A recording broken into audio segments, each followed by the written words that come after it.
सरकार ने 1 जनवरी 2022 से स्टेट बैंक ऑफ इंडिया यानी कि एसबीआई को इलेक्टोरल बॉन्ड जारी करने की मंजूरी दे दी है। ये इलेक्टोरल बॉन्ड 1 जनवरी से 10 जनवरी तक जारी किए जाएंगे। सरकार ने अपने बयान में कहा है कि एसबीआई को उसकी 29 अधिकृत ब्रांचों के जरिए इलेक्टोरल बॉन्ड जारी करने के लिए अधिकृत किया गया है। इलेक्टोरल बॉन्ड यानी कि ऐसा बॉन्ड जिसके ऊपर एक करेंसी नोट की तरह उसकी वैल्यू या मूल्य लिखा होता है और इसका इस्तेमाल व्यक्तियों, संस्थाओं और संगठनों द्वारा राजनीतिक दलों को चंदा देने के लिए किया जा सकता है।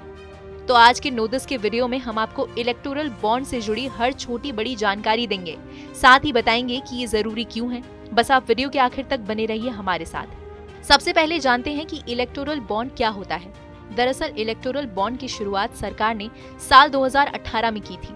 सरकार का दावा था कि इससे राजनीतिक फंडिंग में पारदर्शिता बढ़ेगी और साफ सुथरा धन आएगा। बता दें कि इलेक्टोरल बॉन्ड को व्यक्ति, कॉरपोरेट और संस्थाएं खरीदकर राजनीतिक दलों को चंदे के रूप में देती हैं और राजनीतिक दल इस बॉन्ड को बैंक में भुनाकर रकम हासिल करते हैं। यहाँ ध्यान देने की बात है कि भारत सरकार ने 2 जनवरी 2018 की तारीख वाले गैजेट नोटिफिकेशन के जरिए इलेक्टोरल बॉन्ड को नोटिफाई किया है, जिसमें कहा है कि स्कीम के प्रावधानों के मुताबिक इलेक्टोरल बॉन्ड्स को वो व्यक्ति खरीद सकता है जो भारत का नागरिक है या भारत में कंपनी की स्थापना की गई है। एक व्यक्ति इलेक्टोरल बॉन्ड को अकेले या संयुक्त तौर पर दूसरे लोगों के साथ खरीद सकता है। कैसे काम करते हैं ये बॉन्ड? एक व्यक्ति, लोगों का समूह या एक कॉरपोरेट बॉन्ड जारी करने वाले महीने के 10 दिनों के अंदर एसबीआई की निर्धारित शाखाओं से चुनावी बॉन्ड खरीद सकता है।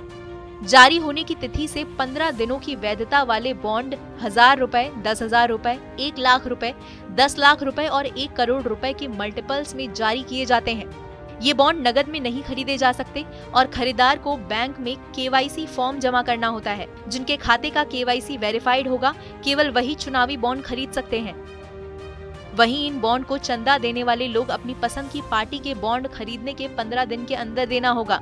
इस बॉन्ड को राजनीतिक पार्टी बैंक में वेरीफाइड अकाउंट के जरिए कैश कराएगी। चंदा देने वाले का नाम और डिटेल्स केवल बैंक के पास रहेगी, बॉन्ड पर उसका नाम नहीं होगा। वहीं बैंक इन बॉन्ड पर कोई ब्याज भी नहीं देता है। एक मीडिया रिपोर्ट के मुताबिक वित्त वर्ष 2019 से 20 में भारतीय जनता पार्टी को इलेक्टोरल बॉन्ड के जरिए 2555 करोड़ रुपए मिले थे। वहीं साल भर में कुल बेचे गए 3435 के बॉन्ड में से कांग्रेस को 9% यानी 318 करोड़ रुपए मिले थे। क्या है इलेक्टोरल बॉन्ड की खूबी? इसकी खूबी की बात की जाए तो कोई भी डोनर अपनी पहचान छुपाते हुए स्टेट बैंक ऑफ इंडिया से 1 करोड़ रुपए तक के मूल्य के इलेक्टोरल बॉन्ड्स खरीदकर अपनी पसंद के राजनीतिक दल को चंदे के रूप में दे सकता है। ये व्यवस्था दानकर्ताओं की पहचान नहीं खोलती और इसे टैक्स से भी छूट मिलती है। आम चुनाव में कम से कम 1% वोट हासिल करने वाले राजनीतिक दल को ही इस बॉन्ड से चंदा हासिल हो सकता है। आखिर में बस इतना ही कि उत्तर प्रदेश समेत देश के 5 राज्यों में विधानसभा चुनाव होने वाले हैं और इन चुनावों से पहले केंद्र सरकार ने इलेक्टोरल बॉन्ड की मंजूरी दे दी है। ऐसे में आप अपनी पसंदीदा राजनीतिक पार्टी को इलेक्टोरल बॉन्ड के जरिए चंदा दे सकते हैं। फिलहाल हमारी इस रिपोर्ट पर आपकी क्या राय है, कमेंट सेक्शन में लिखकर जरूर बताएं। इस वीडियो को लाइक करें, शेयर करें। देश और दुनिया की तमाम मुश्किल खबरों को आसान भाषा में समझने के लिए सब्सक्राइब करें हमारा डिजिटल चैनल नोदिस।